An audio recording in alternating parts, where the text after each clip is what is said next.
pitch. Is looped towards shortstop. Petroselli's back. He's got it. The Red Sox win. And he's pandemonium on the field. Welcome to the Great American Collectibles Show, brought to you each week by the National Sports Collectors Convention. Join us every Wednesday evening at 6:30 Eastern Standard Time and get the latest news from the greatest experts in the sports collectibles world. You can watch us on the Great American Collectibles Facebook page, as well as YouTube, or you can listen to us on Spotify, Pandora, iHeartRadio, or any of your favorite podcast platforms. And now your hosts, award-winning sports collectibles author Tom Zappola and Red Sox Hall of Famer Rico Petroselli. Rico, baby, a belated Happy Father's Day to you. You too, to everybody who's a father, right? Derek, Gordie, you married? I am married. Kids? No kids. No kids. All right, so happy Father's Day to be. Louis, happy Father's Day to our viewers and listeners. Tom Zapp, Red Sox Hall of Famer Rico Petroselli. We have a great show today. One of our old favorites, and he is really old, Derek Grady. I had to say every day. I had to. I used to be one of the young guys coming up on the national level in 1998, and now it's the Gordie Bonkers guys. You know, I mean, it just happens. You get old, man. Derek Grady from Heritage Auctions. Grady Bonkers, new to the show. Hopefully, Gordie down the road is going to kind of join us once in a while from Bonkers Cards. Is that the name of the company, Gordie? Yes, Bonkers Cards, correct. And you have your own podcast. Is it called the Grady Bonkers Show? Gordie, what is it called? Yep. So I have a weekly podcast that airs on the Sports Card Nonsense media channel, the Grady Bonkers Show, all covering everything related to the hobby, collectibles. I always have focused on a vintage spotlight, mostly everything before 1980. I also kind of take the viewpoint of discussing the sports card market from the alternative asset lens. I talk. Yeah, we're going to talk about that. Then you're going to have Rico and I on at some point too, right? Or else we'll have to kill you. Other than that, love to have all you guys on there. Absolutely. And then on social media at Bonkers Cards on TikTok, Instagram, Facebook, YouTube.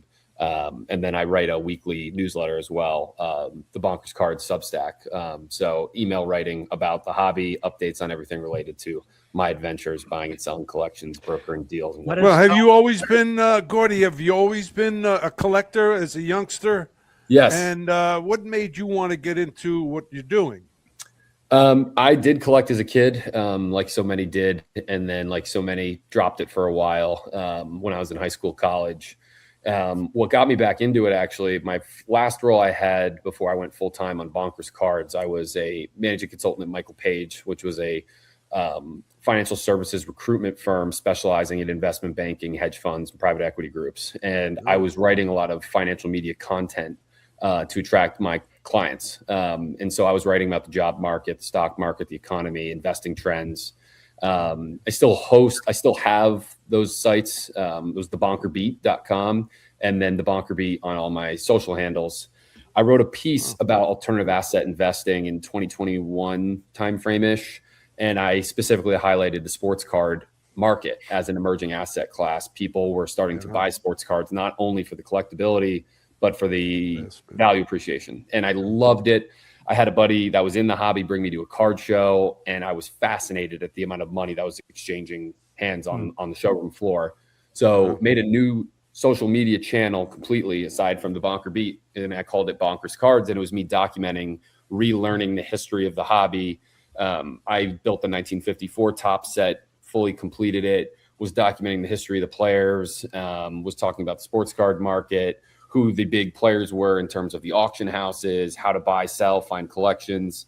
Wow. And then started live selling in 2020, late 22, early 23 on TikTok at Bonkers Cards. And I was just going to card shows on the weekends, picking up cards, selling them on TikTok live. And then noticed that was a really big business opportunity for myself, live selling. And now today, when you see the amount of investment going into the live selling marketplace with eBay Live, whatnot, TikTok's still obviously a place that people live sell. I left TikTok to join eBay Live exclusively just a few months ago. So now my live show, Bonkers Cards Live, airs every Sunday night at 8 p.m. Eastern on eBay Live. It's interesting because you're talking about asset management.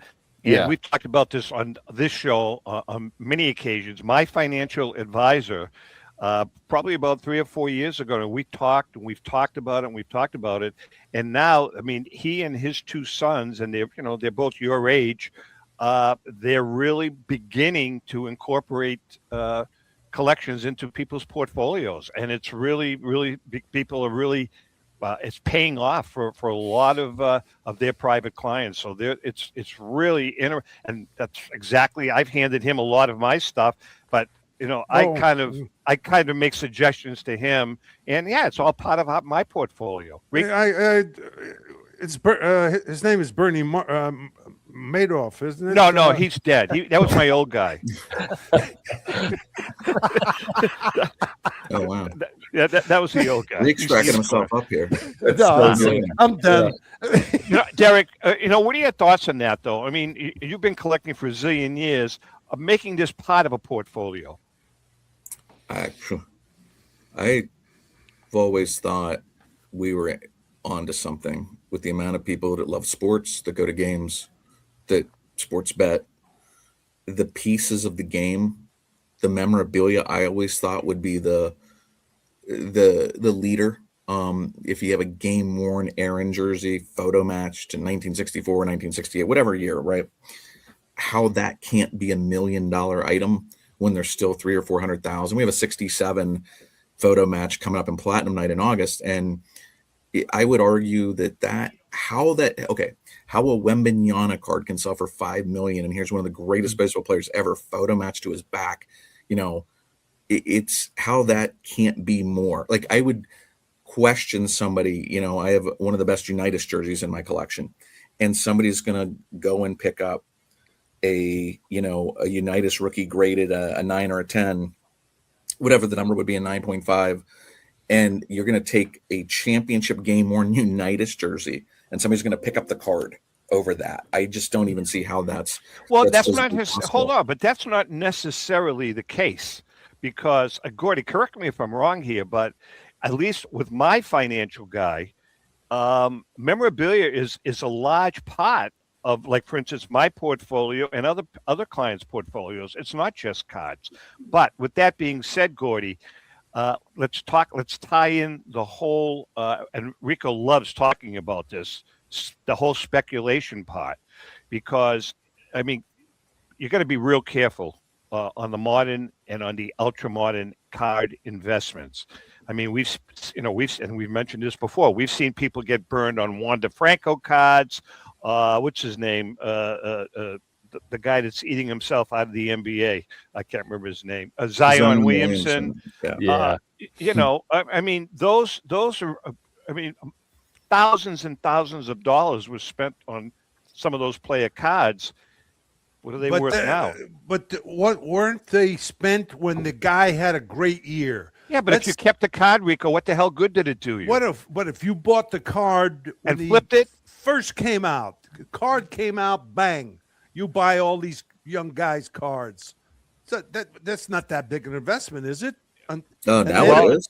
Yeah. There's one cards coming out. There's 6 figures as soon as they before they even do anything. Super collectors and stuff, right? I mean, so Gordie, you see this all the time. Do you have any advice for people, especially young? Again, it really frustrates me because, we talk about this all the time. Are you an investor, or do you love it? Do you love the hobby, or are you both? Do you have any advice for young collectors / investors? Yeah, absolutely. And, like, all the disclaimers aside, not financial advice, my honest personal opinion of it. I've always pushed people, if you're thinking about this purely as an investment, to push them away from any player that's still actively playing, because the modern market has so much fluctuation and volatility to it. When it comes to the all-time greats, specifically in the vintage sports card category, which is what I primarily focus on, they have 30, 40, 50, hundreds of years of literal price appreciation that we can point to and show. I mean, you guys can look back in all those old Beckett magazines back when that was what was telling you what market rate was. But even today, you can look at VCP data going back the last 10, 15, 20 years and be able to overlay that to other asset classes, whether it be the S&P 500, real estate, whatever people want to invest into. And it's very clear. If you buy the best players and the best cards of all time, they're going to appreciate. And, it's an interesting argument Derek's pointing out about memorabilia. I've always pointed clients that are reaching out to me looking for investment pieces to go into sports cards. And the huge reason that I do that is because of the liquidity that comes from sports cards versus memorabilia. I feel a lot more confident in the valuation on sports cards. There's a lot more of a mature marketplace for sports cards. I think the population is very easy to understand and articulate to somebody that's investing. There's only about 52 tops mantles in PSA 8 condition. Right. There's 5 9s, there's 3 10s. We know those 3 10s aren't moving. So you can kind of backtrack it quickly to say, here is the price performance of PSA 8s. And they're going to go up because the supply is basically fixed and the demand is increasing. So it would also tell you, hang on a second. So back to what Gordie's saying, he's 100% right. And keep in mind, you can register these. We all started with cards. That's why I have cards. Okay. Yeah. I just would argue in order of importance, a game worn jersey that's what's in the Hall of Fame, right? Sure. That kind of stuff. When you have that in a museum, I think that's amazing. I have a Rico Petrocelli game worn jersey, 1971 flannel. So worth nothing. No, you know what? Well, wait a second though, Derek and Gordie. What about that 1927 Babe Ruth Gamer bat? I mean, how can you not count that as a tremendous upside investment? Well, it is, but what Gordie's saying is it's just the mainstream. You get to register your cards, you get to collect them, you get to put them in online, you can see them all. Oh, by the way, when you have to hang up stuff in closets and put them up in frames and display it, you can have $5 million worth of cards in a box this big. You cannot put jerseys and bats and footballs and hockey jerseys. I mean, all this stuff in a box. Okay, there's a lot of different things, but I will say this: Mantle jerseys, just like a 52 Mantle, was $50,000, then $75,000, then $100,000, $200,000. I remember when they first broke $100,000, and now they're $1.5 million an 8 if it's a decent 8, as we know. Gordie can tell you. Not all 8s are created equal. There's about 35 Mantle PSA 8s. There are 6 9s. There are 3 10s, and there's the SGC 9.5 that we sold. A Mantle jersey at the same time, when we go back, you could buy an all-original Mantle jersey for a few $100,000. Now, you're getting over $5 million for an all-original Mantle jersey. So memorabilia has taken off to it, but it's so hard to find. And then again, you're thinking PSA with graded cards. You have lots of different authenticators. Not all can be trusted. Not all auction companies can be trusted. So as Gordie's point was, it makes it simple. Here's PSA, here's SGC, here's Beckett. Okay. With memorabilia, with bats, it's John Tobby. With photos, it's Henry. Like, you have different authenticators for everything. If you just say I'm buying and selling PSA, it makes it pretty easy. Yep. Guys, but isn't that market, the collectors, a small amount of collectors? You don't have an association which would look into the demographics and so on and so forth. But the vintage is great, don't get me wrong, but how many people out of all the people who collect, including if you had a list, how many could afford basically? Well, on the vintage side, that's a good question, Rico. On the memorabilia side, Derek, you and I have talked about it. I mean, it really is a very, I'm talking about on the high end stuff. It's a very small, closed. I mean, you guys are always recycling, repurposing inventory. I mean, you'll have a bat, and someone will buy it and hold on to that bat for 5 years and then hand it over to Brian Dwyer or Joe Tomasulo or JP. I mean, it's kind of like it really is kind of a small network of high-end investors. The great part about cards, okay, because if you want a decent Mays bat or Clemente bat, it's going to cost you $15,000, okay? In cards, you can, on any budget, I did this when I was a kid. I was buying, Roberto Clemente was my guy, but I was buying Clemente, Aaron, and Mays because they were cheaper than Mantle. I thought they were better. Well, Clemente because he's God in the Pittsburgh area. Mays and Aaron, I just said they're better stat-wise than Mantle. I don't have a love affair with New York, so I'm going to buy Mays and Aaron for a discount. And I bought their cards when I had a paper route. You have a budget for cards. I love to see, and Gordie can attest to this, that now ones are super collectible. Well, that's people now that's look at Gowdy Roots, T206 Cubs. They're buying them in authentic holders. Okay, they're all going up. A good point. 1s, 2s, 2.5s. There's always everybody can participate. Mhm. You know, good with point. a lot of these cards. We are chatting with Gordie Bonkers, Derek Grady. Louis, you're very quiet today. I'm listening. These guys are great. A lot of great Yeah. information. Yeah. I want to Hey, talk we to just, Gordie. Gordie and I just started here, so you know this is together as a I team. want to tie Gordie and Derek's point together here, and I'm wondering if it's unfair to say the vintage market has over matured at this point because you don't get the opportunity at the beginning of the market to buy in profit. It's all priced right out of the gate really high, as opposed to memorabilia. Derek, I had this thought with the Mel Rojas homer in the World Series. Like that ball's going to be worth a bunch of money, right there, and the memorabilia seems to be right there and still viable, and you can still buy it. You can still get great memorabilia from Shohei Ohtani and move forward that way. But the vintage card market, is it overripened, Gordie? No, I really think if you look at the amount of appreciation that's coming to the category, you'll look back at the prices that are being paid today and be like, man, that was a good time to buy. And it goes towards the higher level trend of the amount of newer collectors and investors that are coming in, because it's only been in the last handful of years that there has been real sophistication, in my view, of like really big capital allocation going towards this as an asset class. It wasn't like this from my understanding in the 2000s and the 90s. There were certain profiles that were looking at it, and this is not to discredit people that have been here for a long time, but I think that you're going to see more technology get built in the space. You're going to see more investment come in as it becomes more sophisticated and more accepted, both from an investment standpoint, but also if you look at, you know, I've always said I'm a huge fan and excited that Michael Rubin came in and did what he did and will continue to do, because he knows how to market. He's an unbelievable entrepreneur and marketer, and he has culturally made collecting cool. And that's why you have Tom Brady opening card break. So Derek, does the vintage versus modern memorabilia market have the same kind of division? So here's the thing with Fanatics. I'm telling you right now, the numbers are crazy what they're selling Ohtani stuff for. Yeah. You can get a Brooks Robinson photo match jersey, an Al Kaline jersey. I mean, you can get some of these things for 30 grand, 40 grand. You know, when you start talking Ohtani, they're selling jerseys that he just wore. Again, maybe a significant jersey, one of these bubblegum jerseys or a throwback jersey or something special. And then he did something in it, because Ohtani always does something. That can get 100 grand, 150 grand right away. I don't see how that lasts, but so many people want to collect. And I was arguing with somebody the other day about, you know, I don't know why people that were vintage guys start to embrace modern. Well, when I collected, I bought the 1986 and 85, you know, the 80s stuff, but I also went back and bought vintage. We like to have things that are current, right? How can you be a New York Knicks, a fan of New York, because everybody seems to be a Knicks fan, right? If you're a New York fan, you're a Knicks fan, apparently, because they have more fans than anybody right now. But if you collect Babe Ruth and Lou Gehrig, you don't want a Jalen Brunson card. You don't want maybe a jersey signed.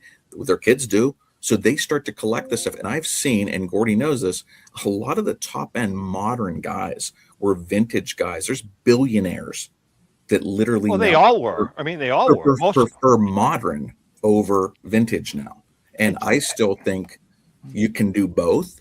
I think that I'm interested to hear Gordie's opinion on the manufactured rarities that they keep making more. Yeah, we're going to talk about that, but hold off to that thought, Gordie. Wait. So we have to go with your thought, not my thought. No. What I'm saying, what I'm saying is that we're going to have a commercial break. Oh, okay. And I want Gordie to hold that thought. We are going to come back with an On Deck with Rico segment. And then, Gordie, I want to talk about manufactured rarities, because I have a real problem with that. Gordie's in the house. Derek is in the house. Rico's in the house. Lou's in the house. I don't know where the hell I am, but we're going to take a quick break. We don't either. And we'll be right back. Yes.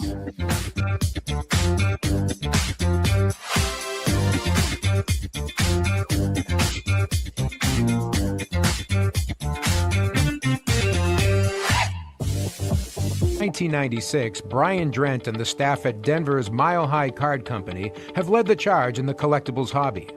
Mile High is a full-service dealer specializing in buying and selling cards, and offers a competitive consignment program for all collectors. Whether it be their computerized want list service, appraisals, or auction services, Mile High has it all. If you've been searching for a company with a selection of high-grade vintage 1888 to 1970 baseball cards and memorabilia that shares your passion, aim high, mile high. Go to milehighcardco.com or call 303-840-2784 for more information. This is Brian Drent, president of Mile High Card Company. Is your sports card and memorabilia collection properly insured? For easily replaced personal property, homeowners insurance is all most people need. But for prized possessions that you may have spent a lifetime collecting, it doesn't go nearly far enough. Collectibles Insurance Services has been insuring for over 50 years.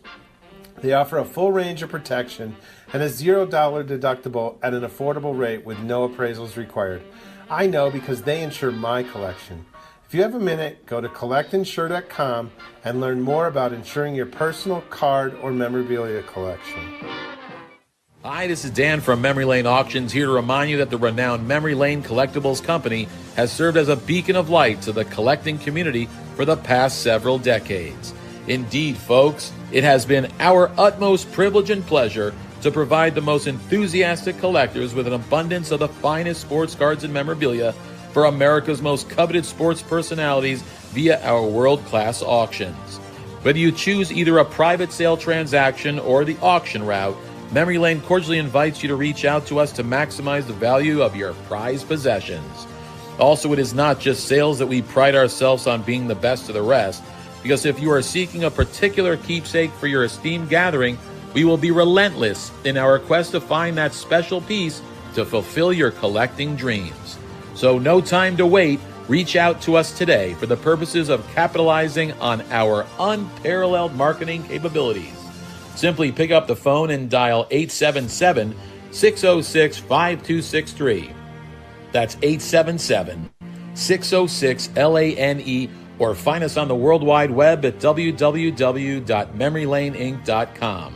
Now is the time for your valued consignment to ultimately become another one of Memory Lane's record-setting prices.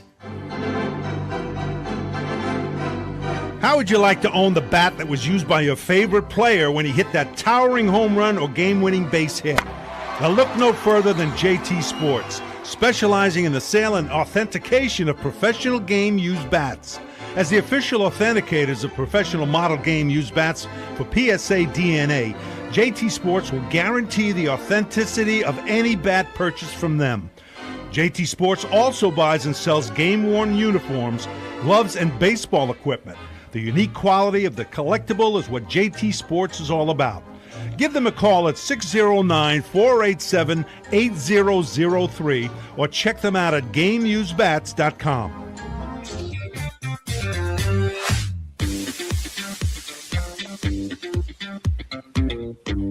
Okay, we are back. Grady Bonkers is in the house. Our old pal, Derek, the GOAT, Grady. Rico's in the house.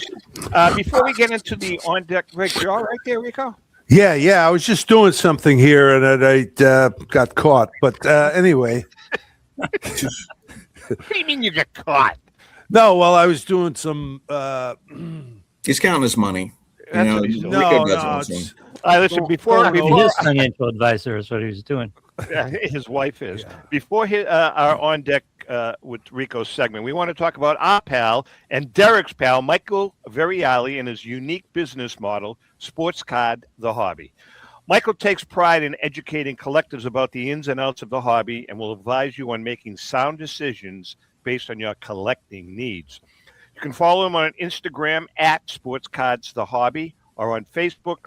While you're there, check out their super rare collection of Ken Griffey Jr. signed rookie cards and others. To learn the value of your collection and event schedule, visit sportscardsthehobby.com or call or text 631-339-0900. Educating, buying, selling, and trading is Sports Card, the Hobby. You know, I think I have to credit you, Derek, for getting kind of Michael started in this little industry. I don't know how that is. I helped start him. He's a DJ in Long Island that we became friends with all of us, you know, and he, yeah. I mean, I don't know what influence I was. By the way, cool. If he turns out to be great, that's awesome. If he turns out to be, you know, ends up in jail, then no. I gave him a hard time about the U.S. Open. I said, you should be ashamed of yourself. Awful. But anyway, it's time for our On Deck with Rico segment. Now, Gordie, every week when Rico's on, we take a question from a viewer, and Rico will answer. It could be about anything. But Lou and I decided this leave week. me out of this.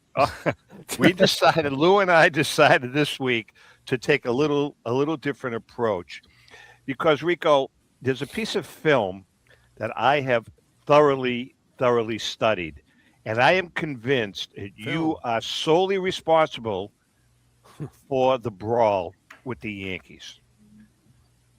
You're right. I was, man. Whoa. That's Tillotson. Tillotson will go to first. And he and Lonborg are exchanging words now. And No, Rico, they're just talking right now. Well, Tiltotson's saying you got to get up there. Wait till Yeah, you well, get let's up. watch what Rico does. Well, now everybody starts coming out. And the umpires are converging as Foy went over to get to it. Tillotson. Joe Foy was hit on the top of the head. Now, there's Petrocelli in the middle. Look you're in the middle. Right. George Scott is trying to talk to you. I'm very angry. Now somebody said, look, there's Rico. There's Rico. Yeah. Go to it here at Yankee Stadium. Out of the bullpens, they're coming now. Both bullpens out. Yep. And they're looking trying in to the bottom, order. of course. That is Petrocelli that you saw there in that close-up shot. So, Rico, did you get any And good now swings it's in there? spreading over a Yeah, little bit I got a towards couple of second good base. ones early on, but then everybody jumped on me and some of the other guys. Thad Tillotson hit by a long board pitch. Said something to him, and Tillotson, of course, had hit Foy. Now, Gordie, I don't know if you know saying this, something, and but you could see Rico had the Joe Yankees Pepitone coming in out a and headlock going on and and starting. took off his toupee off his head. That's a great clip, man. Very cool. Thanks, Louis. Very Appreciate funny. it. Okay. That's awesome.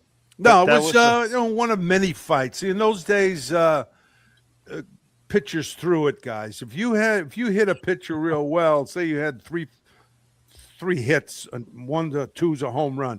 The fourth time you come up, you're pretty much going down. I mean, and they didn't fool around. I mean, they threw at your head. But you know something, Lou, when you think about this, and Lou's been a Red Sox fan his entire life, as I have. Mm-hmm. And when you think about this, Lou, this is the truth. When you think about Boston media baseball fights, Mm-hmm. the two that stick out into my actually there are three. I know the two you're going to talk about. Yep. There are two that stick out, and then a third almost. One, the one we just saw with Tillotson. Yep. Then we go to 75 Rico with Bill Lee. And you were in the middle of that one, pounding on someone. Who was that? I can't remember. No. I was. I was in the middle of it. I was in the middle of it, but Bill, the Yankees really hated Bill. Because Bill would strike somebody out and walk around the mound smiling, and and so Not Bill. yeah, the spaceman. So they were mad at him, and so we tried to protect him. You had somebody in the headlock there. I can't remember who. No. It was I get in the middle. I don't know what I did. I threw a punch or something. Well, wait a second. Let's expand the list. There's Munson and Fisk. Yeah. Veritek and A-Rod, although it really didn't turn into a fight. And That's then true. The little scuffle where Pedro dumped. That was Don Zimmer. But then there was the almost greatest moment. It was the greatest moment in sports media, Boston radio. Oh well, that's a different deal. Yeah. when Petrocelli on the air, WEEI, the number one station in the country at that time, drive time, challenged Dennis Eckersley to get in his car, come over to the parking lot, and you wanted to fight him. No, I didn't. Yes, you did. Yeah, you tell it. No, I told him to come in here and talk to Dick Raditz. He was on Dick Raditz. And I got mad, especially mad. First I said, now, come on down. You can discuss this. And then he says X said to Dick, what have you ever done? So that got me really riled up. So I said, come on down here. Come on down here if you're going to start saying stuff like that. So That was the greatest come on piece. down, come on down.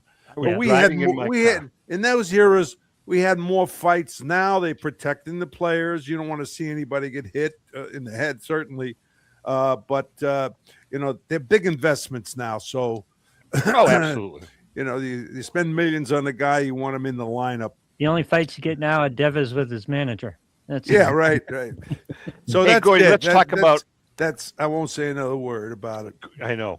Gordie, let's talk about manufactured rarities. I have a real problem with manufactured rarities. I Explain personally, that. What is it? A manufactured rarity is a card company either cutting a deal with a player or creating a card that's one of one. In my opinion, Gordie, I have a real problem with it. I just think it's nothing more than a marketing ploy to make money. Prove me wrong here.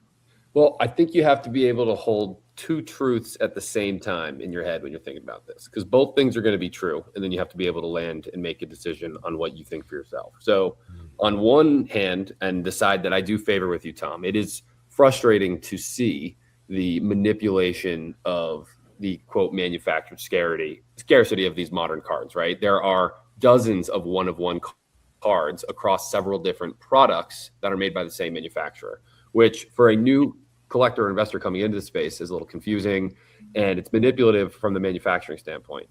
I personally I don't think I've ever indicated to anybody asking me, should I buy this one of one? Because I always tell them which one of one, which is a joke. Which one? Exactly. Now, at the same time, you do have to hold another truth in your head, that the ability for these companies to create excitement and marketing material around really unique products, like the rookie debut patches that are all true one of one.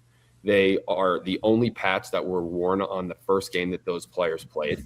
And that's a really unique and exciting item, both from a collectability standpoint, but also like the relevancy of sport. Like if I could own a card that has a piece of Hank Aaron's jersey in it from the first time he played, that is an exceptionally cool item. So yeah, that is a one of one item. And I think that should continue to go up in value over time if the player does become a historical figure in sport. So you have to be able to say, what is real to me? What is something that's going to stand the test of time from a relevancy standpoint? That's why I have one or two modern cards in my collection currently, period. All of the stuff that I invest into and keep in my collection is old. It's vintage. But I start to think about some of these modern cards that kids are seeing in this hobby boom that we're in right now. A lot of people love the kabooms, the artwork that are in those cards. Right. And I think when those kids grow up and they're 30, 40, 50 years old, they're going to remember these kaboom sets, and they're going to remember these debut patches cards. And they're going, man, that was so cool. That was the big chase when I was a kid. I loved Jalen Brunson, or I loved Wemby, or I loved Ohtani. And that's his one of one, whatever. And that's going to mean something to them. So you have to be able to say, look, some of this stuff is not for me. Some of it, I'm going to stick to what I feel comfortable with and know. But some of it is going to go up in value, and it is going to be something that a manufacturer just stamped the one of one on, and then next week they made a different one of one. Yep. Derek? To be able Who to, can buy them, Derek? Who can buy them? Who can buy them? People. Aren't they Wealthy people. They're expensive, like wealthy people. Like if they're whatever they're doing. So Topps now is probably making. Gordie, you might know this better than me. They're going to make something for the New York Knicks, right? The championship. I'm sure they're going to put that out, and they're going to have a hit in it that's going to be probably Jalen Brunson doing something, or the hand play by that guy. Something super cool. Okay, and they're going to have it signed, and it's going to be stamped one of one, and it's going to be six figures instantly. Yeah, instantly. Okay, absolutely. I can see your point, Gordie, on the plus side, but I have such a hard time wrapping my arms around that. But anyways, it is what it is. A lot of these rookies have 500 one of ones, 300 one of ones. Exactly. I don't know who gets crowned king. Which one? I mean, see, that's my one? point. Listen, we've said it a million times. Babe Ruth is dead. Ty Cobb is dead. So what you see out there's a finite number of cards out there that are Babe Ruth cards, that are Ty Cobb cards, that are Christy Mathewson cards. But they can just keep, pounding out the Wemby cards or Yep, the they Brunson are. cards, right? And they Yeah. are. All right, listen, Rico, earn your money here. Why don't you tell our viewers and listeners about our good friend Charlie Perino and JRI Cards? No. Yeah, just kidding. Wait a minute. Where is it? Oh, here it is. All right. This is a book, so take a nap. If you want to have an absolute Wait, blast, but can you read it? Can you read it with a little passion? yeah. Hey, if you want to have an absolute blast at obtaining some great modern and what should I take modern out of there? Some great modern and vintage cards. You got to check out JRI Cards. Our paisan Charlie, the Iron Ripper Perino, along with Money Marco, the Dollar Girls, and the JRI Gang, give you the chance to participate in opening a graded, unopened, and sealed fresh wax or cello pack of your favorite Cello. sport or non-sport. He always says cello. Hey, I'm Italian. Cello's an It's a cello. Cello is an instrument. I tell you that every week. All right. Hey, it's easy. You buy in. Charlie opens the pack, and you get a packed fresh card. It's that simple. As a matter of fact, if you pull that special jewel, the guys at JRI Cards will even have it graded for you on the house. And the cost of grading, this could be a good deal. Featured in the LA Times, ESPN, and USA Radio, JRI is the hottest card pulling show on the internet. Charlie and his staff make it fun, entertaining, and enjoyable with his collection of hats and sound effects. And don't forget that JRI donates a part of their proceeds to various charities. That's JRI Cards. Check out their exclusive breaks and events that everyone is talking about. They're always digging up cardboard treasures. For great hobby experience, go to jricards.com. By the way, Derek, if everyone advertise on our show oxygen. to a live read, it's like Yeah, the best value there is. Yeah, absolutely. Derek, by the way, JRI studio is 200 Oh, yards nice. from your heritage site in West Palm. You still want me to go down there for that, don't you? You still want to do a remote? I've from the asked you West Palm. 3 times. When we're down there in the wintertime, you should come down. We'll do a show from Heritage. We'll get together with Charlie, bring you up to his studio. He's got a beautiful studio. Now do And the he- show from Two Drunken Goats, not Heritage. Well, we can Derek do that. and Tom will buy lunch. Absolutely. I wanted to ask both of you guys a best way for new collectors and educators to get educated. First, you, Gordie. Oh man, well, outside of subscribing, following Bonkers Cards, Right, here you go. reading Bonkers Cards newsletter.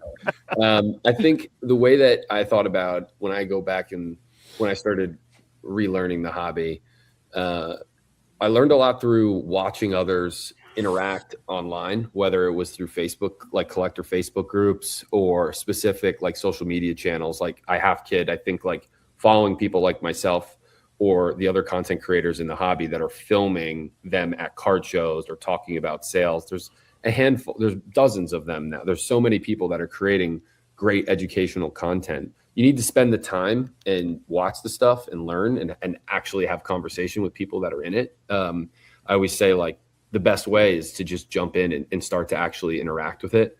There are certainly like blogs and stuff that you can read and going on and watching and looking at the results at places like Heritage and REA and looking at the different cards or sets that you like.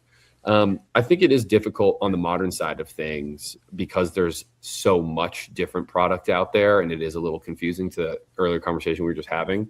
But still, there are great content creators that are focusing on that as well.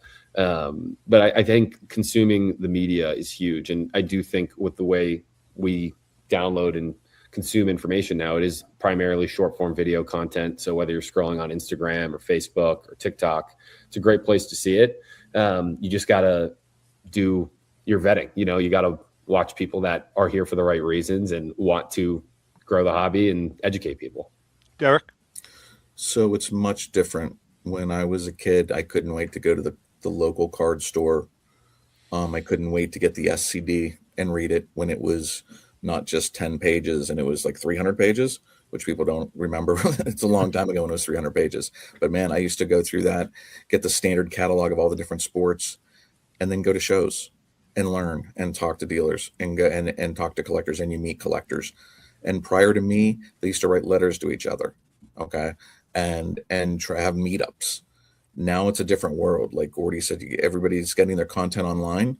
There's a ton of available podcasts. Some have bigger names than others, like Gordie's, and you kind of have to gravitate towards the people you trust that have given good advice that aren't trying to sell you something, And the modern advice can be tricky.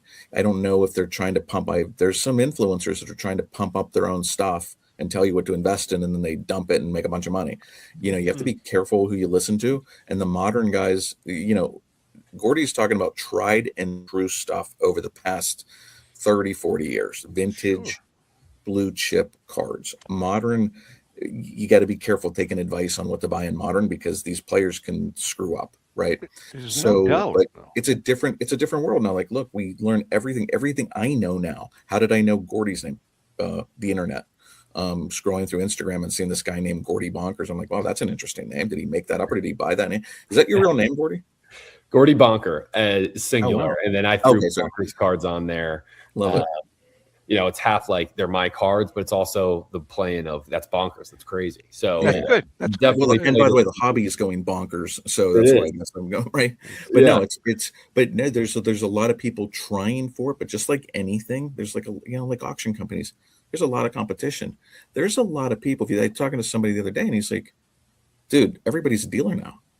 Everybody is a dealer because they're paying for their hobby. If they have if they're married and their wife's complaining that they're buying too many cards, what better to do than, hey, I'm going to try and sell some. I'm going to figure out a way to buy and sell. I'm going to flip stuff. I'm going to become a breaker. I'm going to become this. I'm going to do this.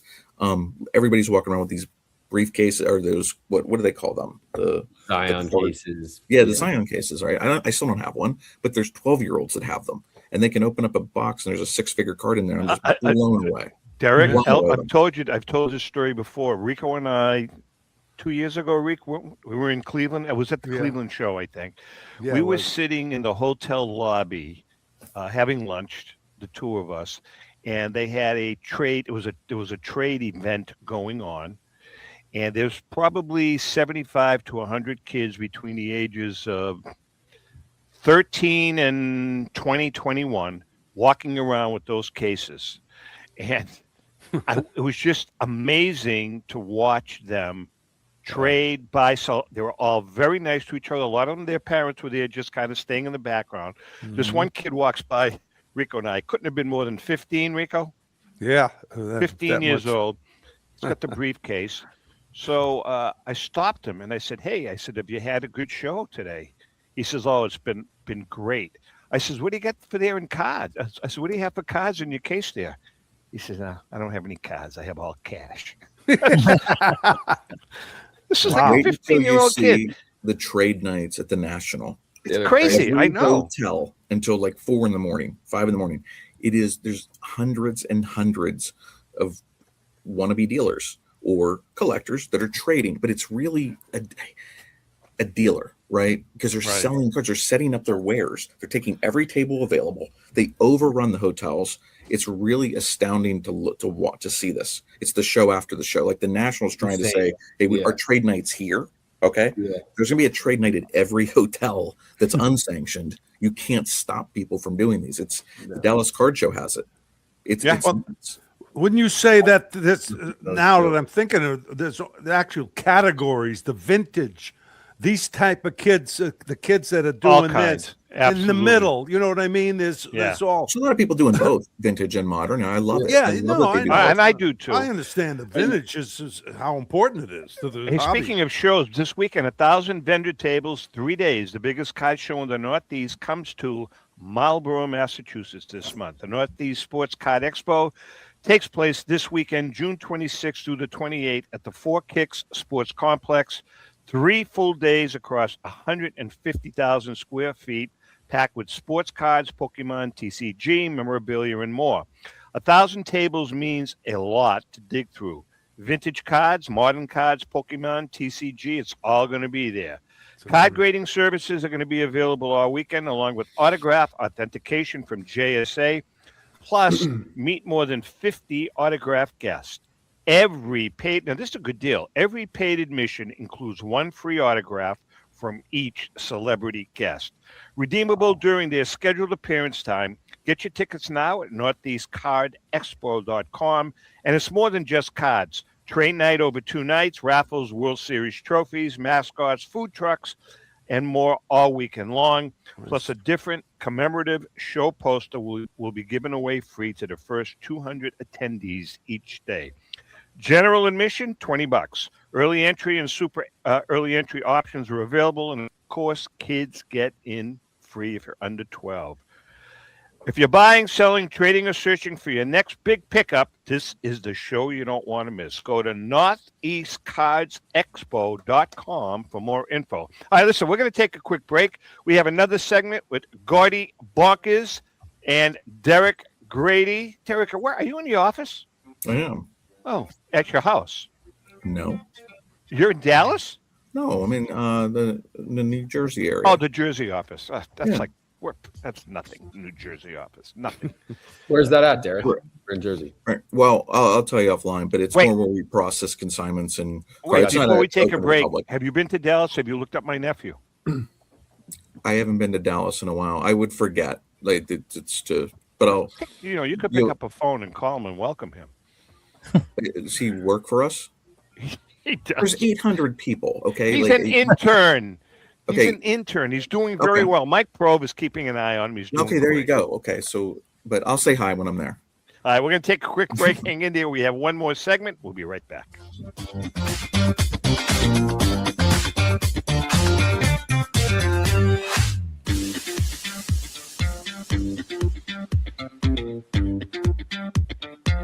Auction is a family-owned and operated online auction specializing in autographed memorabilia, sports cards, coins, art, and collectibles. Since their founding in 2010, they've grown to 2 facilities in Phoenix, Arizona, totaling over 60,000 square feet. Jared Cavalier and an incredible staff of over 150 team members serve a very large customer base and enjoy every minute of it. By working with leading authentication companies, Pristine ensures all items are 100% authentic. In addition, third-party authenticators regularly travel to Pristine Auction to provide authentication services on site. Pristine Auction strives to operate its business in a way that's honoring to God, their families, and their customers. With a strong focus on speed, quality, and premier customer service, their mission is to be the leading online auction for every level of collector and fan. Pristine also works for Hope Sports and Identity Hoops International, traveling to Mexico to build houses for the less fortunate. Pristine Auction offers several online auction formats with thousands of auctions ending each day. For more information, go to pristineauction.com. That's Pristine Auction, the best in the business. If you're a discerning collector interested in owning the most important pieces in the hobby, look no further than Leland's Auctions. The original sports auction and appraisal house, Leland's was established in 1985 by legendary Pioneer founder Joshua Leland Evans. And today, President Mike Hefner carries on the tradition. From the Tom Brady card and memorabilia collection to the famed Boston Garden auction to high-end card auctions from every major sport, Leland's has always maintained the highest standards. Go to Lelands.com and get your bid in. That's Leland's, the hobby's leading sports auction house for 4 decades. It's often been said that championships are won on the practice field, and world records come only to those willing to work harder than everybody else. Heritage Auctions is the world's largest collectibles auctioneer because we believe that becoming the best is only an invitation to the challenge of remaining the best. This requires the skills of the hobby's top experts, capable of identifying and maximizing value for our consigners. It requires the most visited website in the industry, courting a global audience of collectors over 1.5 million strong. It requires a dedicated press department that expands our global reach far beyond the entrenched hobby marketplace. It's hard work, but a simple premise. Present the finest collectibles to the largest population of potential buyers, and world records will come. We invite all listeners to put the unmatched power of Heritage Auctions to work for you. Auction evaluations are always free, and our commission-based fee structure ensures that our interests are always aligned. The highest possible price for your collectibles. There will always be new world records to chase, so let's chase them together. Visit our website at ha.com and request your no-obligation review today. Hi, this is Dan from Memory Lane Auctions, here to remind you that the renowned Memory Lane Collectibles Company has served as a beacon of light to the collecting community for the past several decades. Indeed, folks, it has been our utmost privilege and pleasure to provide the most enthusiastic collectors with an abundance of the finest sports cards and memorabilia for America's most coveted sports personalities via our world-class auctions. Whether you choose either a private sale transaction or the auction route, Memory Lane cordially invites you to reach out to us to maximize the value of your prized possessions. Also, it is not just sales that we pride ourselves on being the best of the rest, because if you are seeking a particular keepsake for your esteemed gathering, we will be relentless in our quest to find that special piece to fulfill your collecting dreams. So no time to wait. Reach out to us today for the purposes of capitalizing on our unparalleled marketing capabilities. Simply pick up the phone and dial 877-606-5263. That's 877-606-LANE, or find us on the World Wide Web at www.memorylaneinc.com. Now is the time for your valued consignment to ultimately become another one of Memory Lane's record-setting prices. Are you a collector looking for that rare trading card or autographed ball or photo? If so, then PB Collectibles in Newport is the place for you. PB Collectibles has graded cards, raw cards, complete sets, and wax boxes of the stars of the future, today, and from the past. We also offer a large selection of both vintage and modern cards. So whether you're looking to add to your collection or sell it, visit us at PB Collectibles, 269 Spring Street in Newport, located across from St. Mary's Church. We are your neighborhood card shop and much more. Hey, I'm Mike Petroselli. If your company is looking for the best in marketing and promotional items, you'll hit a home run with Petroselli Marketing. With over 8,000 suppliers and 650,000 imprint-ready items, we can get your company the visibility it needs to get your maximum exposure. Whether it be office promotions, wearables, automotive, sports items, and everything in between, Petroselli Marketing can do it all. Our design staff will even work with you from concept to delivery and customize your products. At Petroselli Marketing Group, we will get your brand in front of your audience. Contact us at info@petrosellimkt.com or call us at 603-880-3202. That's Petroselli Marketing, where no dream is impossible.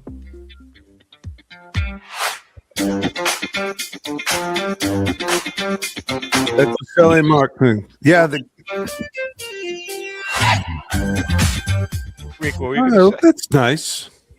What? What were you going to say about Petroselli Marketing? Oh well, yeah, no, they do a great pens job. Work good. Your pens work really well. They do everything, and not just the product, but it's the embroidery and the other stuff that's very, very important. And he's on-time delivery too. Mikey's so a good guy too. I'm very proud of him, and he's my you started the company. You're the founder. Well, listen, had nothing else to do, but. No, I had 4 sons. 3, they're all good guys and family. Great guys. So fortunate. Hey, listen, we were talking about the Northeast Sports Card Expo. National Card Investors of Northborough, Mass., one of New England's premier destinations for vintage cards and memorabilia, will be at the Northeast Cards Expo June 26th through the 28th at the Four Kicks Sports Complex in Marlborough, just 5 miles from their store. To celebrate, they're giving away free 1984 Topps Nolan Ryan number 470 baseball cards from vending boxes to the first 1,000 collectors who visit the table. Simply scan the QR code at their table, connect with National Card Investors on Facebook, and show us and follow our page, and you will get them. And that's not all. The next 1,000 visitors will receive a free 1984 Topps Cal Ripken Jr. All-Star card number 400, also from vending. Stop by and browse our outstanding selection of vintage sports cards and memorabilia. And remember, we're always buying vintage cards, complete collections, and sports memorabilia. Can't make it to the show? Visit us at National Card Investors, 50 Southwest Cutoff, Suite 3, Northborough, Mass. Or call 508-842-3224. I'm sorry. I think I'm dyslexic. 508-842-2324. National Card Investors, bringing the history of sports to collectors throughout New England. You know, we've been talking about it. We're real excited about the book project. Derek, you and the guys at Heritage, but not just you guys, everybody has stepped up to the plate over the last 6 to 8 months while we're putting this project together. And we're real excited about it. The book is called Legendary Finds and Sports Collecting Treasures. This is our final book. This is our 8th and final whatever. book. That's what you said. Right. Yeah, I'm sure. Yeah. You know, you're like, everybody says that. This is it. It's a money grab, Gordie. That's what he said. It's a money grab.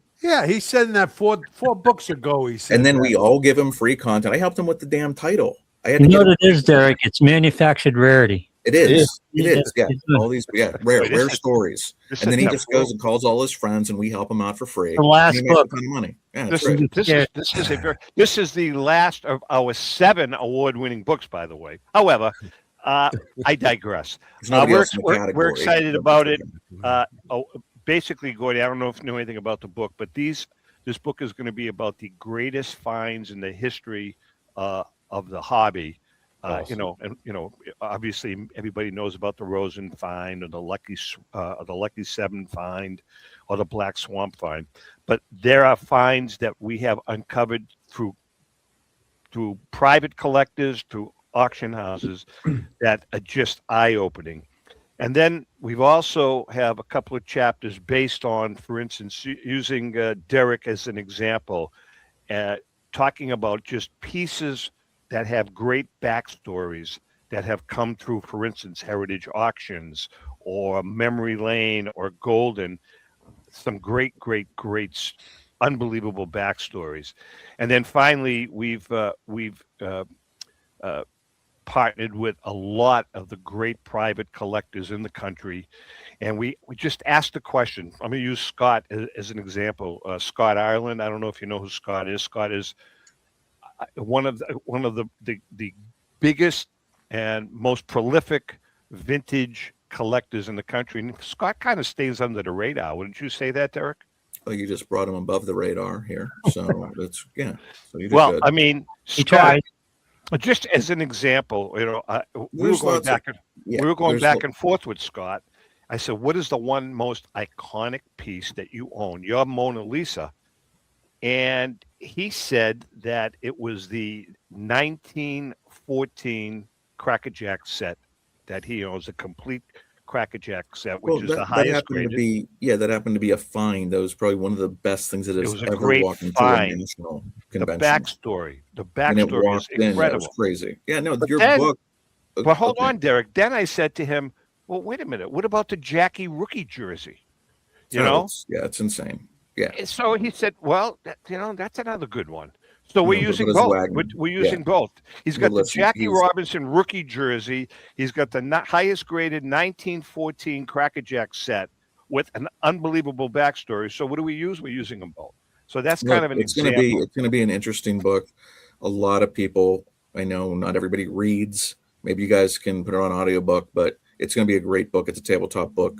Why I'm not even getting paid for this, so why am I doing an ad for you right now? I think Gordie and I were talking like there's a lot of ads happening here, so we're going to start. Maybe we're going to start getting into this ad business here. Still have one more to do.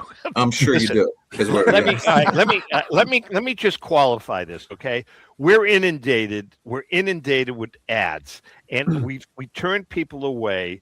And I got to be honest with you, Gordie. You had a lot. I was going to say, who have we turned away? Yeah, I know. I turned down big consignments. Yeah, that's what I do. Come on. Gordie being here, we had Mike Variali knew that Gordie was coming on. He's a big Gordie fan. So he has an ad. and he asked us to use it, cool. which we did. So it's all good. It's all Yeah. good. And we do have one more. Speaking of which, Gordie, how important is insurance? Very important, especially when we're talking these 6-7 figures. Okay, so with that being said, Lou, how important is insurance? Well, Gordie and Tom, Finkelmeyer Insurance Agency has been insuring collectibles since the early 80s. The late Tom Finkelmeyer wrote the original sports memorabilia insurance policy when no one else in the industry was insuring sports collectibles. A lifelong collector of sports cards, Tom Sr. instilled the love of collecting in Tom Jr., who is the current president of Finkelmeyer Insurance Agency. Tom Finkelmeyer Jr., with 3 decades of insurance experience, has paired that expertise with 50 years of collecting, and with a litany of professional designations, including counseling and risk management. Tom covers every aspect of your collectibles insurance needs. Unlike some of the companies that just sell collectibles insurance directly to the consumer online, Finkelmeyer Insurance Agency is the only independent retail agent who specializes in sports memorabilia and collectibles nationwide. Representing all major companies that sell collectibles insurance, there's no agent that insures more collectors, dealers, appraisers, auctioneers, or events in the collectibles hobby than Finkelmeyer Insurance. Our good friend and hobby legend John Tobby of JT Sports has been using Finkelmeyer Insurance for over 20 years. For more information, go to thefia.com. That's Finkelmeyer Insurance, where collecting is our passion. All right, Derek, you got all kinds of auctions coming up this summer. Let's talk about them. You know, the one that ends July 10th and 11th. It's kind of our prelude to the Platinum Night auction. It's a great one. We got a 52 Mano and an 8, 55 Koufax 9, a T206 Plank and a 4, 33 Sports King Thorpe and a 9, which you never see, a 54 Bowman Mano and a 9. Wow. Lots of sets, lots of great stuff. But then when you get into the National, and we'll put out that museum display, and we'll have our entertainment department there as well. But we have speaking of the World Cup, you know, we have one of the most famous balls in existence, the Hand of God ball that Maradona, you know, punched in the goal, and then scored the greatest goal supposedly ever, where he dribbled through the whole team. We have that ball, which is going to be millions of dollars. We also have a T206 Wagner that's freshly being offered to the hobby. You know, just jerseys, Koufax jersey, Aaron jersey, Clemente jersey, bats, you know, unopened wax. It's going to be 52, another high-end 52 Mano and an 8. That we'll put on another museum type display, and we'll have one of the biggest booths in the National. I'll tell you, your display is just it's a museum. It's just a blast walking through it. Especially with your entertainment guys in there too. You guys just do a great job. That's a great addition. Are you set up? Are you going to be set up, or are you just going to be roaming the floor at the National? Yeah, I will be set up. I have a section with the SCN guys. We'll be filming some content, doing deals at the National. I will be walking the show floor, trying to get some content. And we'll also be looking to buy. The National really brings out some big boy cards that don't come out throughout the rest of the year. I have a lot of high-end clients that are looking to invest in specific cards, hoping to arrange some deals to make the most of my time there.